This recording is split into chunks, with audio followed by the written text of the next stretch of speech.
ये पिक्चर मैंने किस तरह तैयार की है, मैंने इसको केन मास्टर में जाके इस पे मैंने इसका लेयर का ऑप्शन खोला। इसमें 1 2 3 4 5 चीज़ें काम कर रही हैं। तो मैंने लेयर पे जाके मैंने मीडिया का ऑप्शन खोला। ऑप्शन पे जाके मैंने यहाँ से बैकग्राउंड लिया, बैकग्राउंड वहाँ पे सिलेक्ट किया। फिर मैंने कलर के बॉक्स बनाए जिसमें मुझे लिखना है।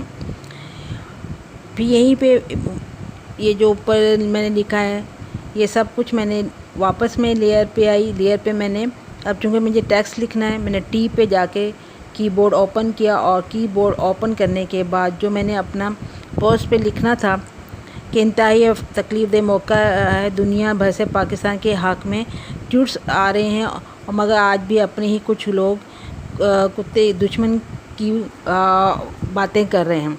ये मैंने लिखा वाइट कलर में। फिर मैंने वाइट कलर में स्क्रीन पे आके उसकी सेटिंग करी। फिर मैं वापस लेयर पे आई और यहाँ से मैं मीडिया पे गई। मीडिया में जाके मैंने अपनी पिक्चर सेलेक्ट की, उसे फिर मैंने सेट किया।